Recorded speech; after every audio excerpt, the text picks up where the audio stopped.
This was the exit port or the entrance port, I'm not certain, but you could see this is a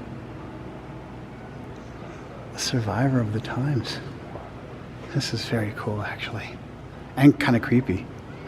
Hello world, it's your Unkle Heavy. Today I'm on location in Manchester, New Hampshire. Yay, what? Yeah, yes, or in New Hampshire. We like to make these little quick spontaneous trips, so here I am. This behind me is the Amoskeag Millyard Museum. It's a museum based in an old textile factory that kind of shows the history of the town and the history of manufacturing in this area. So really, really cool to come and see it. Can't wait to go inside and see what's going on. Let's go get some tickets and see what kind of trouble we can get into. Do come along.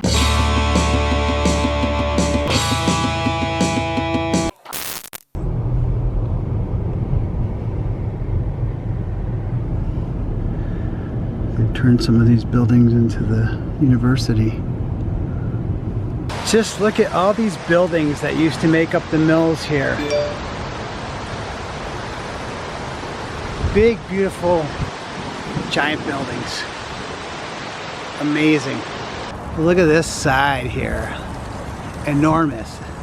It's got to be 5 stories tall, and here's the front of the building. Wow. It's like 2 or 3 stories higher than the other street there. Pretty amazing. Shooting from this angle, you can kind of see down the street how it just goes on and on to the end there where all this manufacturing took place. This country used to be a huge, huge manufacturer of textiles. Definitely part of our history. Yes, we are in Manchester, and the entrance is this way. So this is really kind of awesome to start off with. This is called a penstock, and basically like water came through here from a canal to power the machines, and it came through here and all through what is the museum now. So starting here, it's like the history of the textile manufacturing. Spinning wheels, and there's called a clock reel. It's basically how you spun raw materials into string, into yarn. This is called a winnowing machine. It was used to separate wheat grain from the chaff of the wheat plant. I am unfamiliar with this, so this is something new to me, and I thought I knew it all. Animal traps here, it's kind of mean. I always thought that was mean, but pretty impressive flintlock muzzle loader right here. Look at how long that barrel is. How do you even hold that steady? According to the attached information here, that this charger fragment, you see the 2 lead musket balls there, they said that half of it was used to be melted down for musket balls during the American Revolution. Some more really beautiful flintlock. Not quite as long on the barrels on these ones. These have more manageable sized barrels. This one's actually a shotgun. Muzzleloader shotgun. Crossing over bridge. This is interesting. On display here, I thought this was actually a cannonball, but it's actually known as a pit ball. It's a natural happening phenomenon when a rock gets stuck in running water, and the water wears it smooth into a perfect sphere, or a near perfect sphere.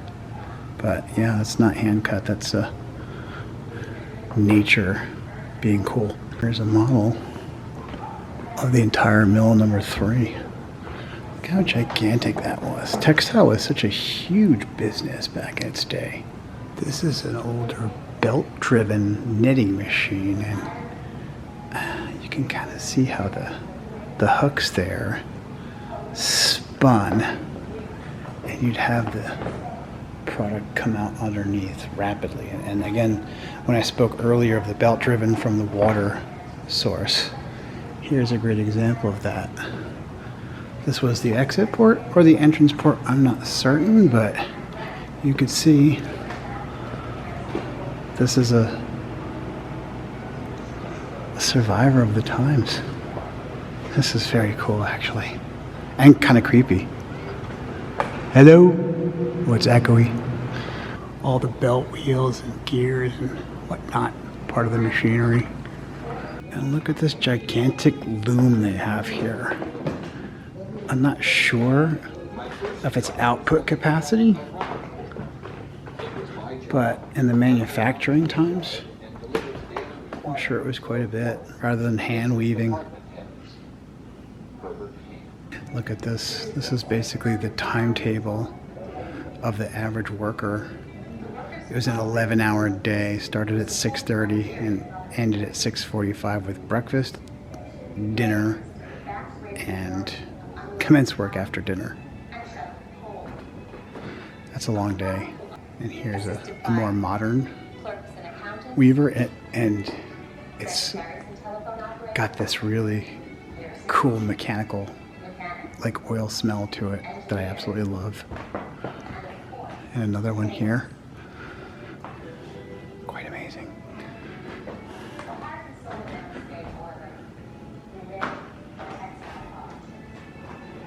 And they have an older hand loom here. One operator would do this by hand. I'm not sure the correlation. Well, I guess because they're sweaters. But, you know I love neon, and I gotta stop and get this neon sign. Beautiful. Check this out. This clock is very unique. I've never seen anything like this before. Rather than having hands to tell the time, the dial actually rotated to show you what time it was. And you had to actually figure it out from the notches in between the hours. But yeah, I've never seen this before.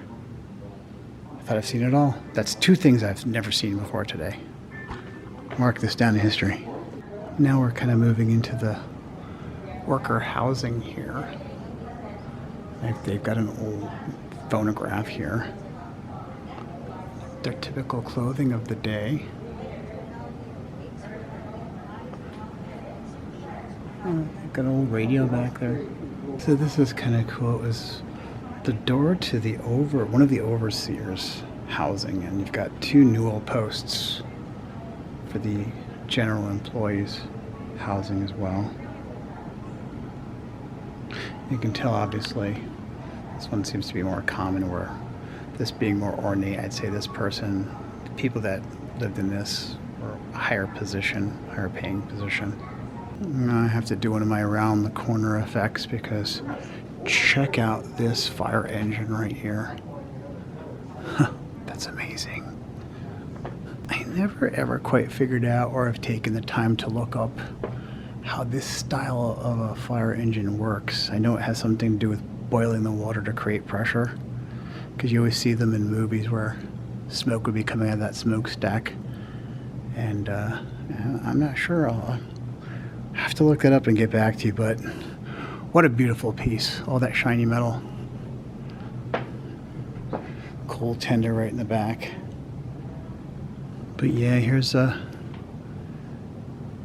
different angle of that engine. So this is an even older firefighting apparatus. Look at that. See the Manchester painted on. So basically, this cart, it wasn't horse-drawn. It was actually pulled by men that would pull it to the side of the fire, and they would hand pump the water. You can see there's one of the edges there and one of the handles over there that would pump the water. Little ornate bells that they put on the top of the eagles. Very nice. By the Amoskeag Manufacturing Company, and later by the Manchester Locomotive Works, was special ordered by the fire department that purchased the engine.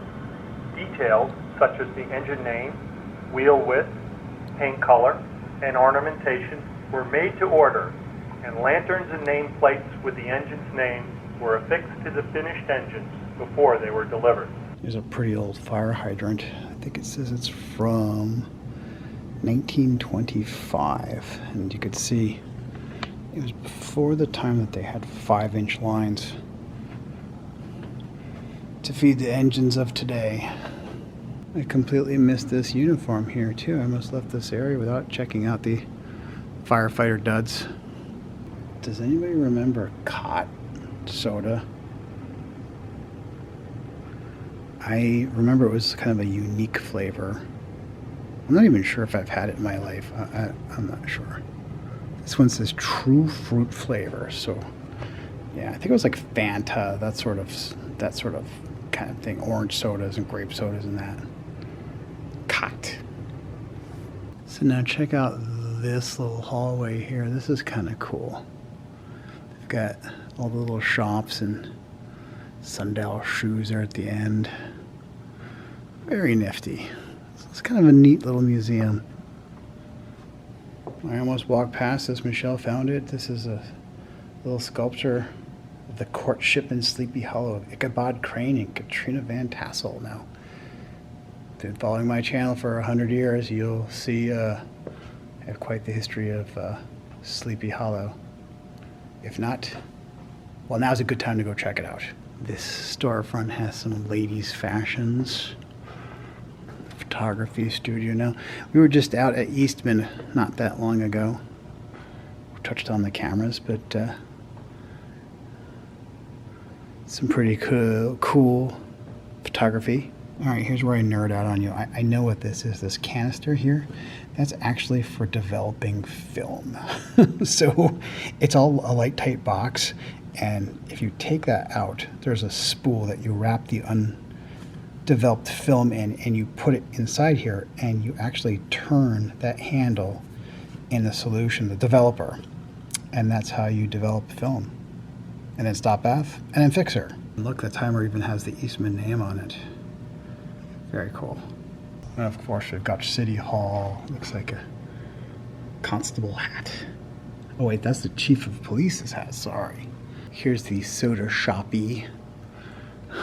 We say shoppy, it's soda shop, but yeah, we were just admiring there the potato salad with cold tongue for 20 cents. Or they even had the tongue sandwich and sardine sandwich. Oh, it all just sounds so delicious. There's an old ice cream maker. You used to sit there and crank that around for hours until the milk went frozen. Is that a national cash register? Michelle, would you care to play some Parcheesi? I think we'll run out of time. Manchester Leader newspaper press. Here.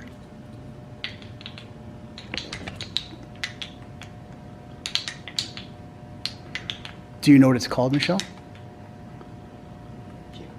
It's correct. That's called a Jacob's Ladder. Very good. What is it written on it?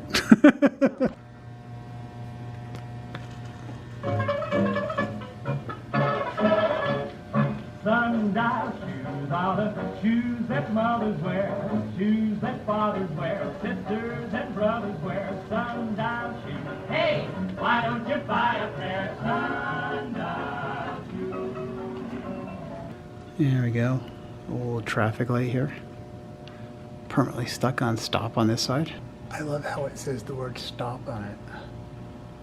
I did not know this. Apparently the gentleman who designed the game Simon for Milton Bradley was a local of Manchester. Huh. Indian head skates, also a product of Manchester. And a derby hat from the Manchester Hat Works. Really on display here, but look at the original walls of the facility here. That's just beautiful. They're in such great shape. They have a whole bunch of Lego models here on display, each with significance to a local building or house, but I'm just amazed how talented people are with Legos. They couldn't even build a car. So overall, a pretty interesting place to visit. If you're in Manchester, make sure you come and check it out. That's going to do it for this video. I hope you enjoyed it as much as I really enjoyed making it. Thank you so much for watching. Be sure to stay tuned. I have many, many more adventures coming really, really soon. Until then, signing off from Manchester, New Hampshire. But why?